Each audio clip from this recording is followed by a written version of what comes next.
Hey guys, in this video, I'm going to show you how to play Dilophosaurus in the Isle. Once you spawn in, the most important part of the game is to survive and grow your dinosaur. Remember to manage your stamina carefully. Open your dinosaur status by pressing tab on your keyboard. From here, you can see the preferred food for Dilophosaurus.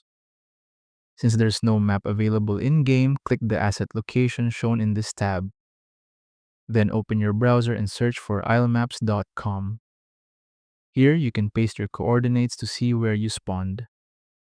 Once you know your location, you can match it with nearby food sources that suit your dinosaur's diet. You can also use your scent ability to track key points on the map by holding Q. If you see this icon, it's called the migration zone. This is where increased food sources for herbivores are located. Migration zones are useful for Dilophosaurus because you can harass isolated targets and disengage quickly. Use your speed and positioning to survive as a juvenile and grow into an adult. Dilophosaurus relies on mobility, ambush tactics, and coordinated attacks rather than raw strength. And that's how to play Dilophosaurus in the Isle. Thank you so much for watching.